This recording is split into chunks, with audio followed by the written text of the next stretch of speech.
Konflik dan pengurusan konflik. Apa itu konflik?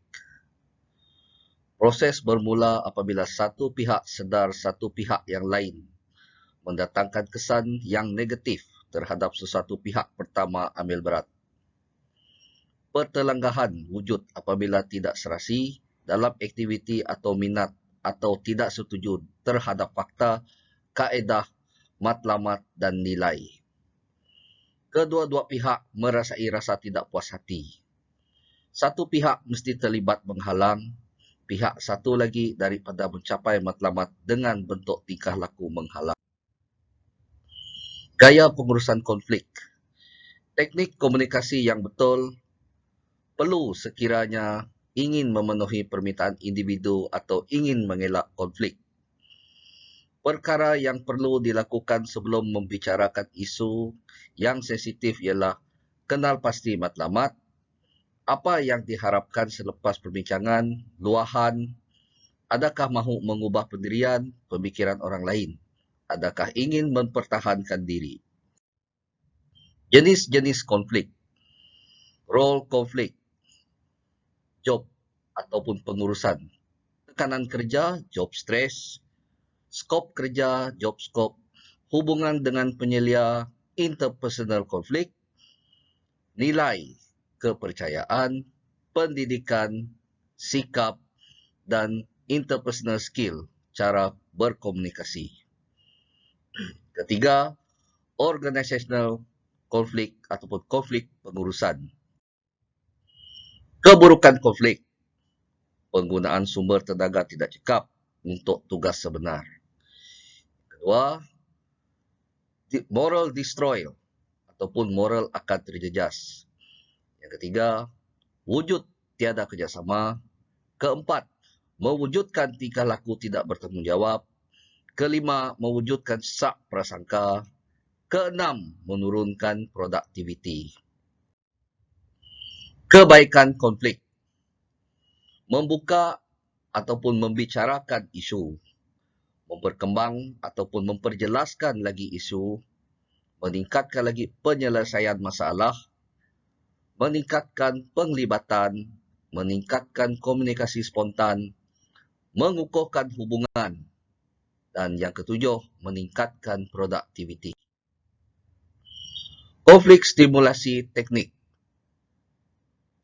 Menggunakan pesanan, galakan ataupun ugutan. Yang kedua, membawa masuk orang luar, perbezaan nilai, latar belakang, sikap dan cara pengurusan. Ketiga, menstruktur semula organisasi, iaitu ubah unit, ubah kumpulan, ubah suai peraturan, meningkatkan saling pergantungan. Keempat, use devil advocate, membantah, argue, kumpulan majoriti. Fokus konflik boleh berpunca daripada konflik berfokus pada manusia, keadaan tegang antara individu ataupun kumpulan.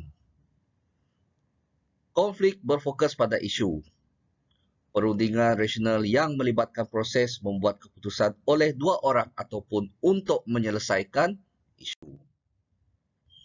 Sumber konflik organisasi, perbezaan dalam organisasi, perbezaan antara organisasi, perbezaan antara unit-unit organisasi, struktur, peraturan, penyeliaan, prestasi, orientasi, dan perbezaan fungsi. Yang kedua, saling bergantungan. Dua unit bergantung antara satu sama lain bagi maklumat dan koordinasi. Konflik berlaku jika wujud satu bentuk lateral sahaja. Yang ketiga, kriteria prestasi dan ganjaran. Perbezaan dalam kriteria prestasi dan sistem ganjaran.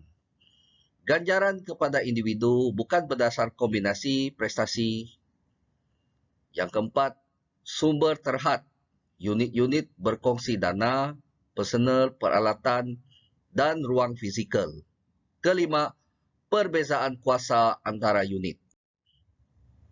Keenam, komunikasi kabur antara unit, salah interpretasi, perbezaan semetik. Yang ketujuh, peraturan longgar ataupun kabur. Formalisasi rendah, kurang peraturan, kurang mengenal pasti kredit ataupun kesalahan. 8. Kemahiran personal, trait, gaya authority dalam pengurusan, umur, pendidikan, jantina, kaum dan lain-lain. 9. Ketidakpuasan peranan, kurang peluang kenaikan pangkat, kurang peluang penghargaan, perubahan tanggungjawab jangkaan, perbezaan individu, kekurangan sumber, peranan yang tidak sesuai, dan yang ke-13, stres persekitaran. Gaya pengurusan konflik. Teknik komunikasi yang betul perlu sekiranya ingin memenuhi permintaan individu atau ingin mengelak konflik.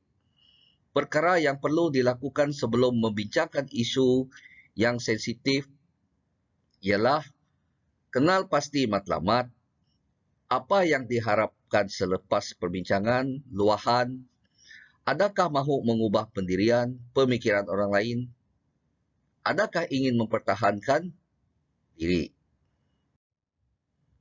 Pilih masa yang sesuai untuk bercakap. Letih, marah, sibuk, moody, dan lain-lain. Ketiga, ulangi ayat tersebut. Fikir semula perkataan yang hendak dikatakan. Susun ayat tersebut dengan cara penyampaian yang terbaik. Pendekatan pengurusan konflik. 1. Mengelak. Mengelak dari dicederakan dari segi fizikal dan mental. Langkah terbaik untuk jangka masa pendek berbanding konfrontasi. Jangka masa panjang boleh menjejaskan hubungan sesama pihak. Bertolak ansur. Asas untuk mengekalkan kemudian antara semua pihak yang terlibat dalam konflik. Bersaing. Pendekatan ini adalah berdasarkan andaian bahawa satu-satu cara penyelesaian adalah dengan mengatasi pihak satu lagi. Keempat, bekerjasama. Semua pihak bekerjasama untuk menyelesaikan konflik. Konsep memenuhi kehendak diri sendiri dan pihak satu lagi. Kebaikan hubungan antara pihak terbabit dapat dieratkan. Kelima, berkompromi. Setiap pihak mengorbankan sesuatu untuk memperolehi sesuatu yang dikehendaki. Teknik penyelesaian masalah ataupun penyelesaian konflik. 1. Competing. Strategi kalah menang. Satu pihak puas hati. Satu pihak guna kuasa, dominasi atau paksaan ke atas pihak lain. Menggunakan kuasa formal, gangguan fizikal dan manipulasi putar belit maklumat. Guna konflik untuk mempertingkatkan kuasa, posisi kuasa, bertindak memuaskan self-interest, sesuai untuk membuat keputusan yang segera, membuat keputusan yang kurang popular. Collaborating. High excessive, high competitiveness. Hanya strategi menang-menang. Mengalah usaha kepada penyelesaian masalah, bina penyelesaian konflik daripada menyelesaikan satu sama lain. Menerima pandangan matlamat dan pendapat orang terlebih dahulu. Berkongsi maklumat. Menggalakkan kolaborasi dan kepercayaan. Fokus kepada isu berbanding personaliti. Bekerja dalam persekitaran terbaik. Kompromi adalah perkara yang dapat ataupun perkara yang tidak dapat. Pihak terbabit berkongsi setengah kemenangan, kekalahan. Berguna bila dua pihak sama kuat. Harmoni dan mengambil kira keutamaan nilai. Menggunakan konflik untuk tawar-menawar posisi terbaik. Strategi perkongsian maklumat. Kadangkala keputusan penyelesaian tak logik dan tak praktikal. Avoiding. Law of incentiveness. Law on cooperativeness. Strategi kalah-kalah. Kurang minat dalam perbincangan isu oleh kedua-dua pihak. Hasil daripada pekerjaan yang kecewa atau kepimpinan bertaring. Accommodation. Lebih pihak satu tapi tidak fikir keputusan diri sendiri. Law of excessiveness. High of coopetitiveness. Sedikit pemikiran kehendak matlamat kepuasan personal pihak satu sementara abaikan kehendak sendiri. mengedepankan hubungan persahabatan dalam menyelesaikan isu dan mempertahankan kebenaran personal. Ada kepentingan dari keputusan yang telah diambil. Menyelesaikan masalah tanpa paksaan pihak satu lagi.